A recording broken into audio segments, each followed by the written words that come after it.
Meg Junction presents The Essential Case Files of Sherlock Holmes, directed by Deborah Goodman, adapted and written by Randy Hudson, starring Dan Willey as Sherlock Holmes, Jeff Savage as Dr. Watson, and Tori Richnavsky as Mrs. Hudson. The Naval Treaty, featuring the voices of Kurt Boucher, Jason Kulas, Kristen Jacobson, David Robinson, Josh McGaw, Sarah Goodman, John Fabiani. Theme music by Robert C. Fullerton. Produced by Kurt Boucher and J. Timothy Quirk. And now, The Essential Case Files of Sherlock Holmes, The Naval Treaty.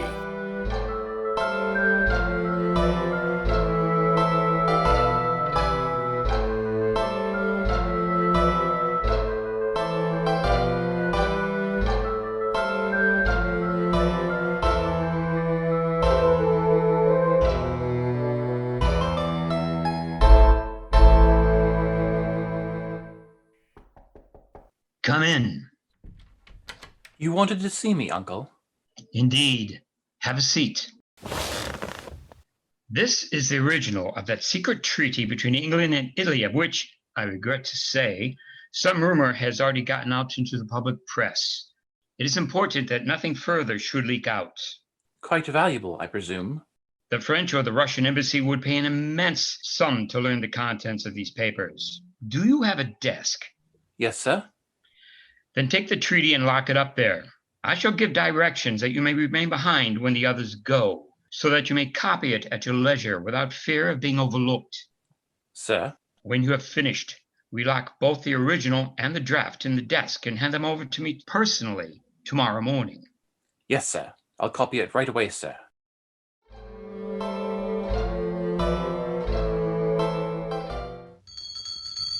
Blast this headache. You rang, sir? Yes, who are you? I'm the commissionaire's wife, sir. Oh, I was hoping for a cup of coffee. Right away, sir.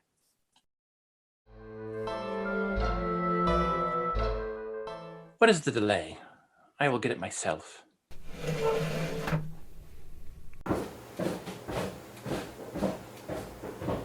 Commissionaire?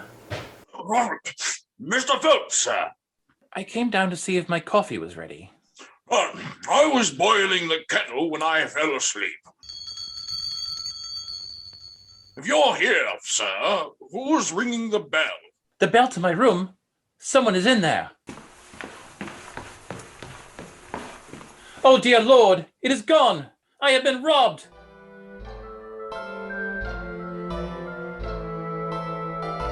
What are you up to now, Holmes? You come at a crisis, Watson. If this paper changes blue, it means a man's life. I thought as much. Dirty crimson. I'll be at your service in an instant, Watson. A very commonplace little murder. You've got something better, I fancy. Read this. It is a letter from a dear friend of mine. It does not tell us very much. The writing is not his own. Precisely. It is a woman's. A man's, surely. No, a woman's, and a woman of rare character. You see, in the commencement of an investigation, it is something to know that your client is in close with someone who, for good or evil, has an exceptional nature. You can summon that from the letter? Yes, and my interest is already awoken in the case. If you're ready, we'll start at once. Aren't you having breakfast? My dear Watson, I can't surely have breakfast when there's an early train to catch at Waterloo. Dear me.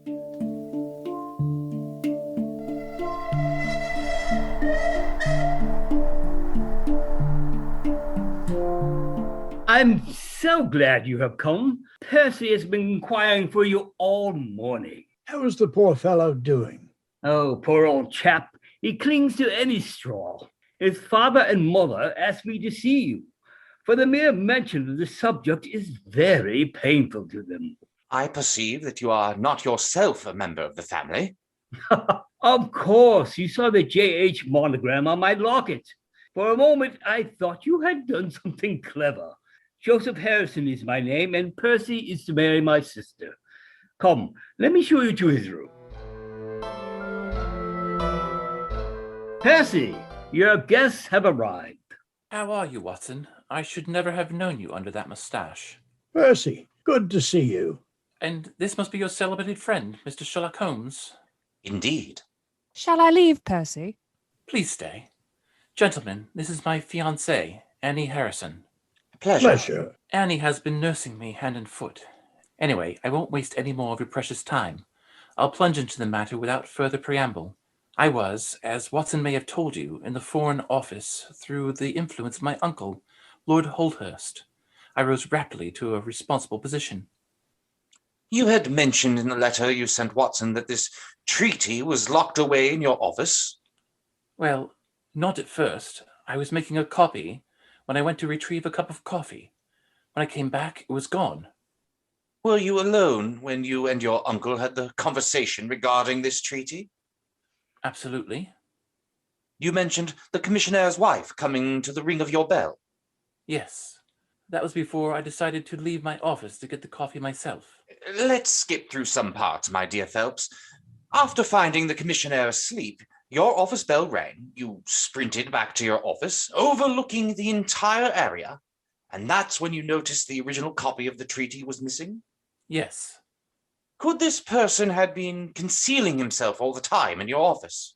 A rat could not conceal himself in either the room or the corridor. We examined the room more than once. There is no possibility of a secret door, and the windows are 30 feet from the ground. How about the fireplace? They use none. There is a stove. The bell rope hangs from the wire just to the right of my desk. Whoever rang it must have come right up to the desk to do it. Why would a criminal wish to ring the bell? You examined the room to see if the intruder had left any traces, any cigar end or dropped glove or hairpin or other trifle? There was nothing of the sort. No smell? Well, we never thought of that. Ah, a scent of tobacco would have been worth a great deal to us in such an investigation. And the commissionnaire's wife, where had she been since the start of your missing treaty? Mrs. Tangi was the name. She hurried out of the place. She had run off home when the police were brought to her attention. The alarm had reached Scotland Yard by this time, and Mr. Forbes, the detective, came around and took up the case. When and where was it when you found Mrs. Tangi? She was at her residence when the police, Mr. Forbes, and myself arrived. She was startled to see us. I asked why she had run away. She answered with she thought we were the brokers. They had some trouble with traders in the past. Mr. Forbes then had reason to believe she had papers of some importance and insisted she be taken to Scotland Yard to be searched. I presume Mrs. Tangi was clean of any of it? Yes. A sudden feeling of horror came upon me when I realized the most important task in my career had been stolen from me and may never be found again. I was ruined. I fell upon an illness. A raving brain fever crippled me to this here room. If it hadn't been for Miss Harrison here and for the doctor's care, I should not be speaking to you now. And Mr. Forbes is still on the case? He came out and assured me that though everything has been done, no trace of a clue has been discovered. The commissionaire and his wife have been examined in every way without any light being thrown upon the matter. That is why, Mr. Holmes, I turn to you. Your statement has been so explicit that you have left me very few questions to ask. Although there is one of utmost importance, however. Did you tell anyone that you had this special task to perform? No one. Not Miss Harrison, for example? No. I had not been back to working between getting the order and executing the commission. And none of your people had, by chance, been to see you? None. Did any of them know their way about in the office? Oh, yes. All of them had been shown over it. Still, of course, if you said nothing to anyone about the treaty, these inquiries are irrelevant. I said nothing. Do you know anything of the commissionaire? Nothing except that he is an old soldier. What regiment? Oh, I've heard Goldstream Guards. Thank you. I have no doubt I can get details from Forbes. Do you see any prospect of solving this case, Mr. Holmes? Oh, the mystery. Well, it would be absurd to deny that any case is a very abstruse and complicated one, but I can promise that I will look into the matter and let you know any points which may strike me. Do you see any clue? Oh, you furnished me with 7, but of course I must test them before I can pronounce upon their value. You suspect someone? I suspect myself What? of coming to conclusions too rapidly. Then go to London and test your conclusions. Your advice is very excellent, Miss Harrison. I think, Watson, we cannot do better. Do not allow yourself to indulge in false hopes, Mr. Phelps. The affair is a very tangled one. I shall be in fever until I see you again. God bless you for promising to come. It gives me fresh life to know that something is being done. Well then, be sure to tell your uncle that this affair is being looked upon by Sherlock Holmes and Dr. Watson. He can rest assured this matter will be solved. Come, Watson, for we have a good day's work before us in town. Mr. Harrison will drive you down to the station. Thank you, Percy. Get some rest now. What are you thinking, my dear Holmes? The poor devil has certainly got himself into very deep water, and it's a question whether we shall ever be able to get him ashore. What do you think of Miss Harrison? A girl of strong character. Yes, but she is a good sort, or am I mistaken? She and her brother are the only children of an ironmaster somewhere up Northumberland way. Her brother Joseph finds himself pretty snug in the Phelps house, wouldn't you say, Watson? And?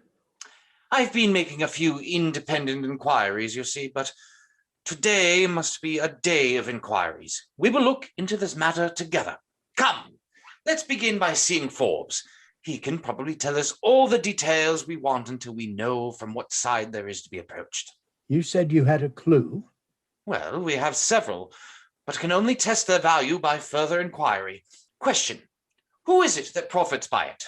There is the French ambassador, the Russian, whomever might sell it to either of these, and there is Lord Holdhurst. Lord Holdhurst? Yes, it is conceivable that a statesman might find himself in position and where he was not sorry to have such a document accidentally destroyed. A statesman with an honorable record? It is possible, and we cannot afford to disregard it. Do you think our thief came in a cab? If not, there's no harm done. But if Mr. Phelps is correct in stating that there is no hiding in the room or the corridors, then the person must have come from the outside. If he came from the outside on so wet a night and yet left no trace of damp upon the linoleum, then it is exceedingly probable that he came in a cab. It sounds plausible. Then, of course, there's the bell, which is the most distinctive feature in the case. Why should the bell ring? Come, Watson, I have wired our dear Forbes to meet us at Scotland Yard. I've heard of your methods before now, Mr. Holmes. You are ready to use all the information that the police can lay at your disposal, and then you try to finish the case yourself and bring discredit upon them. On the contrary, out of my last 53 cases, my name has only appeared in 4, and the police have had all the credit in 49. I don't blame you for not knowing this. It is the lack of your experience. Well, I'd be glad of a hint or two. I've certainly had no credit from the case so far. What steps have you taken? Tangi, the commissionaire, has been shadowed. He left the guards with a good character, and we can find nothing against him. His wife is a bad lot, though. I fancy she knows more about this than appears. Have you shadowed her? Yes, but we couldn't get anything out of her. I understand they had brokers in the house. Yes, but they were paid off. Where did the money come from? That was all right. His pension was due. What explanation did she give of having answered the bell when Mr. Phelps rang for the coffee? She said that her husband was very tired, and she wished to relieve him. Well, certainly that would agree with his being found a little later, asleep in his chair. Did you ask her if she met anyone or saw anyone loitering about Charles Street? She saw no one but the constable. Well, you seem to have cross-examined her pretty thoroughly. Anything else, Inspector? Well, we have nothing else to go upon. No evidence of any kind. Have you formed any theory about how that bell rang? I confess, it beats me. It was a cool hand, whoever it was, to give the alarm like that. Yes. Thank you for your time, Inspector. If I can put the man in your hands, you shall hear from me. Well, that was dandy. Come, Watson. Now we interview Lord Holdhurst, the Cabinet Minister and future Premier of England. Your name is very familiar to me, Mr. Holmes. And of course, I cannot pretend to be ignorant of the object of your visit. In whose interest are you acting, may I ask? In that of Mr. Percy Phelps. Ah, my unfortunate nephew. You can understand that our kinship makes it the more impossible for me to screen him in any way. I fear the incident must have a very prejudicial effect upon his career. But if the document is found? That, of course, would be different. I had one or two questions which I wished to ask you, Lord Holdhurst. I shall be happy to give you any information in my power. Was it in this room that you gave your instructions as to the copying of the document? It was. Then you could hardly have been overheard. It is out of the question. Did you ever mention to anyone that it was your intention to give anyone the treaty to be copied? Never. You certain of that? Absolutely. Well, since you never said so, and Mr. Phelps never said so, and nobody else knew anything of the matter, then the thief's presence in the room was purely accidental. He saw his chance and took it. You take me out of my province there. There is another very important point which I wish to discuss with you. You feared, as I understand, that very grave results might follow from the details of this treaty being known. Very grave results indeed. And have they occurred? Not yet. If this treaty is reached, let us say, the French or Russian Foreign Office, you would expect to hear it. I should. Since nothing has been heard in such time, it is not unfair to suppose that for some reason the treaty has not reached there. We can hardly suppose, Mr. Holmes, that the thief took the treaty in order to frame it and hang it up. Perhaps he is waiting for a better price. If he waits a little longer, there will be no price at all. The treaty will cease to be secret in a few months. That is most important. Of course, it is a possible supposition that the thief has had a sudden illness. An attack of brain fever, for example. I did not say so. And now, Lord Holdhurst, we have already taken up too much of your valuable time, and we shall wish you good day. Every success in your investigation, be the criminal who it may. Good day, Mr. Phelps. Any news, Mr. Holmes? My report, as I expected, is a negative one. I've seen Forbes, and I have seen your uncle, and I've set one or two trains of inquiry upon foot which may lead to something. You have not lost heart, then? By no means. God bless you for saying that. If we keep our courage and our patience, the truth must come out. We have more to tell you than you have us. I hoped you might have something. We have had an adventure last night, a serious one. Pray, let me hear it. Last night I had slept without a nurse in the room. About 2 a.m, I had sunk into a light sleep when I was suddenly aroused by a slight noise. I lay listening. Outside your window? Yes. It grew louder, and suddenly there came a sharp metallic snick. I sat up in amazement. I realized someone was forcing an instrument through the slit between the sashes. Could you see anyone? I heard a gentle creaking as the window was very slowly opened. I quickly sprang out of bed and flung open the shutters. A man was crouching at the window. He was wrapped in a cloak, and he was holding what looked to be a long knife. Then he was gone in a flash. This is most interesting. Do you think you could walk around the house with me? Oh, yes. I should like a little sunshine. Joseph will come too. And I also. I'm afraid not, Miss Harrison. I think I must ask you to remain sitting exactly where you are. let's go around the house and see why this particular room was chosen by the burglar. Ah, yes. There is a door here which he might have attempted. What's it for? It is the side entrance for tradespeople. Of course, it is locked at night. Have you ever had an alarm like this before? Never. Do you keep plate in the house or anything to attract burglars? Nothing of value. Let's see. Holmes, what are you doing now? Where are you going?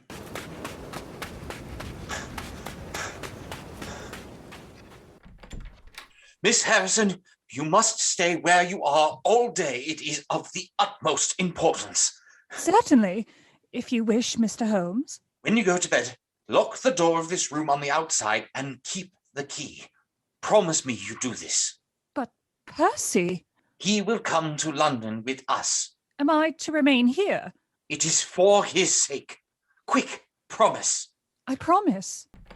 There you are, Mr. Holmes. Thought we lost you.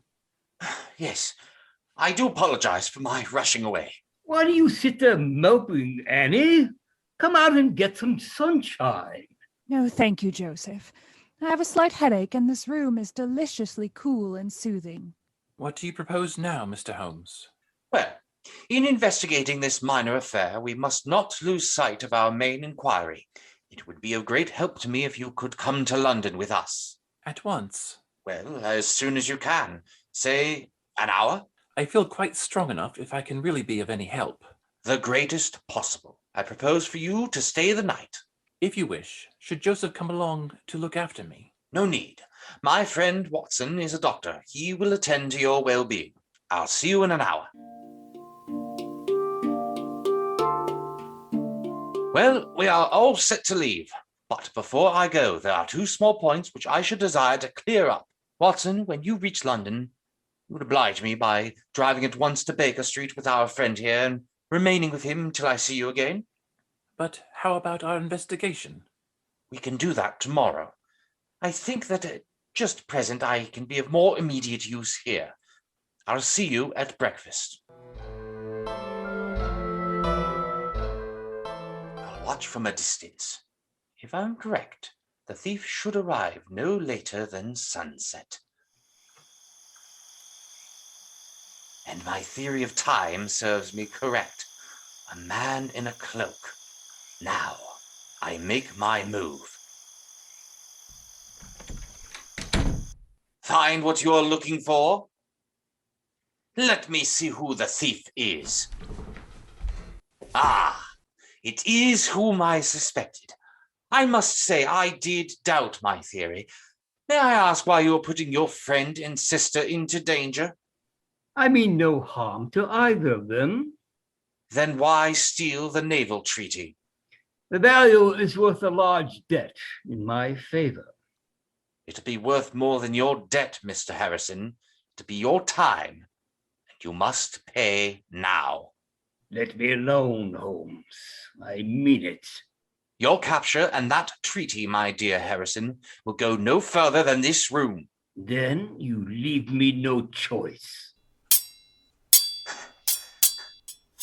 Your blade is sharp, Mr. Harrison, but my wit is much sharper.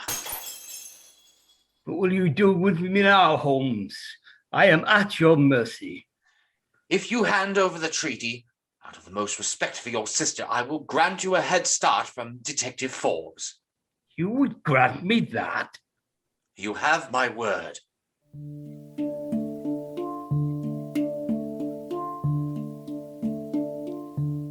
My dear Holmes, are you wounded?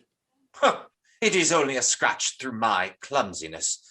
This case, Mr. Phelps, is one of the darkest which I have ever investigated, but a most remarkable experience. The bandage tells of your adventure. Won't you tell us what happened? After breakfast, my dear friend. Mrs. Hudson has risen to the occasion. Her cuisine is limited, but she has a good idea of breakfast as a Scotchwoman. What have you there, Watson? Ham and eggs. Good. What are you going to take, Mr. Phelps? Oh, thank you. I can eat nothing. Oh, come. Try the dish before you. I'd rather not. Well, then, I suppose you have no objection to helping me due to my ill hand? Absolutely. Is that what I see before me? Indeed. The naval treaty. It was too bad to spring this on you like this, but Watson here will tell you that I can never resist a touch of the dramatic. God bless you. You have saved my honor. Well, my own was at stake, you know. I am dying to know how you got it and where it was. Details of my steps are much rather long, however. The treaty was in your room this entire time. I knew, with Miss Harrison in the room while we made our way to London, would stall our thief from collecting the treaty until nightfall, when Miss Harrison would exit the room for her own. The thief could not get the treaty because of my stay within my room. The thief. Who is this creature? None other than Mr. Joseph Harrison. Joseph? Yes. When I saw who it was, he sprang at me with a knife. I grasped him twice and got cut over the knuckles before I got the upper hand on him. He listened to reason and gave up the papers. Having got them, I let the man go, but I wired full particulars to Forbes this morning. I can't believe Joseph would do such a thing. And the papers were in the same room with me all the time. So it was. One question, Mr. Holmes. Why would Joseph ring the bell the night of? He came to see you. Finding no one there, he rang the bell. The papers on your desk caught his eye, an immense value, if you will. My head is in a whirl. What will I tell Annie? Nothing far from the truth, my friend. I cannot thank you enough, Mr. Holmes. John. Say no more, Mr. Phelps. Please, join me and your longtime fellow Watson to a splendid breakfast.